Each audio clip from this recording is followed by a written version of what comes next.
Nesta aula nós vamos aprender um pouco a respeito de estudo. É interessante a gente diferenciar aqui leitura de estudo. A maioria dos alunos acha que ler e estudar é a mesma coisa. E eu sei disso porque quando eu pergunto para os meus alunos como eles estudam, a maioria me diz que estuda lendo, ou seja, não estuda. Leitura é só registro de informação. É importante entender isso. Se eu quero me aprofundar no conteúdo e avançar para a segunda etapa do processo informativo, que é a elaboração da informação, o processamento da informação, eu preciso me aprofundar. E esse aprofundamento ele tem que ir além da leitura. Então, quando eu falo de estudo, estudar não é apenas ler. Estudar é analisar, estudar é questionar, estudar é sintetizar, estudar é escrever. E aí eu entro com algumas dicas importantes. Primeira dica, eu vou ensinar vocês a fazer 3 tipos de leitura dentro do processo de estudo. A primeira leitura nós vamos chamar de leitura global. Para vocês que já estão aplicando bem as dicas da aula anterior, vocês já estão lendo bem mais rápido.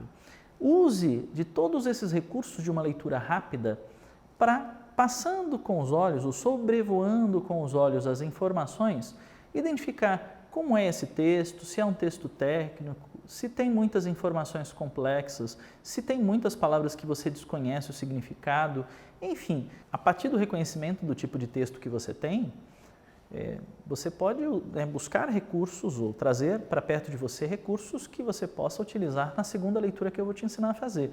Então, pode ser que você tenha necessidade de usar um dicionário. Então, traga um dicionário para perto de você e, a partir daí, vamos para o segundo tipo de leitura. Este segundo tipo de leitura na verdade, na minha visão, é o recheio, né, deste processo de estudo. É a parte em que você vai realmente analisar o conteúdo. Eu chamo essa leitura de leitura analítica.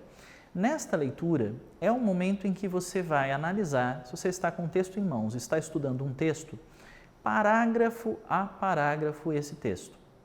E a partir da identificação de cada parágrafo, da sua leitura e interpretação, você vai buscar reconhecer quais são as ideias que o autor destaca em cada parágrafo. Identificou quais são essas ideias? Qual é o próximo passo? Dentro dessa leitura analítica, é escolher palavras-chave. E veja que no final das contas, você está fazendo um processo de análise de conteúdo e no final das contas você deverá escrever essas informações de forma sintetizada. E este processo vai te levar ao entendimento completo e total da informação. Por isso que essa parte de estudo ela é tão importante, ela é essencial dentro do processo de aprendizagem. Então, identificamos o parágrafo, reconhecemos as ideias, escolha palavras-chave que representam essas ideias e lance no papel em forma de mapa. Como assim, Fernando? Esse mapa pode ser feito de diversas maneiras, né? Eu costumo lançar uma ideia central no papel e aí vou criando ramificações e lançando ideias e criando uma hierarquia de ideias. Esse sistema lógico é o que vai te levar ao entendimento, ok? Então, lance as palavras e que palavra que tem a ver com essa palavra, quais são as ideias que se linkam a essa ideia, vá criando ramificações, faça o seu mapeamento de ideias. Tendo em mãos esse mapa de ideias, o que você deve fazer na sequência? Próxima leitura. Qual é a terceira leitura, Fernando? É a leitura de revisão. Veja só, eu não vou ainda, neste momento aqui, eu não vou te ensinar a fazer uma programação de repasses. Isso eu vou falar na próxima aula. Neste momento, é importante que você faça uma revisão do mapa que você criou. Você criou um mapa de ideias, você escreveu isso no papel. A revisão que você vai fazer é, na verdade, identificar se o mapa de ideias está de acordo com o texto que você acabou de ler e estudar. Então, você vai comparar o texto e o mapa para ver se todas as informações que estão aqui no texto estão resumidas em alguma palavra-chave, foram destacadas no seu mapa de ideias. O que pode acontecer dentro deste processo? Você pode identificar que deixou passar alguma ideia importante. E aí o que você vai fazer? Colocar essa informação nova no seu mapa. Pode ser que você identifique que alguma informação não foi bem colocada na sua hierarquia. Na hora de definir a hierarquia de ideias, uma informação ficou fora do lugar. E aí você vai lá e corrige, risca ou apaga e reposiciona aquela informação, deixando o seu mapa completo e bem feito. E aí, Fernando, qual é o próximo passo? O próximo passo? Agora você não precisa mais fazer leituras. para estudar ou revisar conteúdos, você vai fazer o que a gente chama de repetição ativa. Você vai explicar para você mesmo, com as suas próprias palavras, aquela informação a partir do seu mapa de ideias.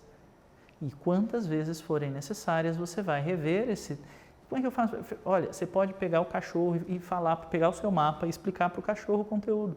Você pode explicar para alguém na tua família que tenha paciência de te ouvir, ou simplesmente fale para você mesmo. Este processo de explicar para você mesmo o conteúdo a partir do teu mapa vai fazer com que você tenha domínio completo e total da informação, entendimento garantido e fixação dos conhecimentos adquiridos. E Fernando, e no aprendizado de línguas, dá para fazer esse mapa? Com certeza.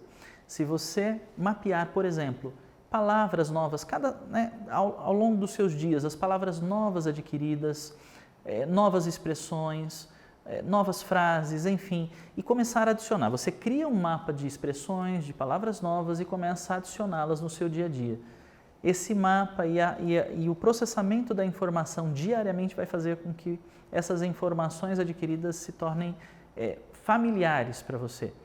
E aí você vai perceber que daqui a pouquinho que não tem mais expressão nova, que as expressões se tornaram parte de você. Rápida revisão desta aula.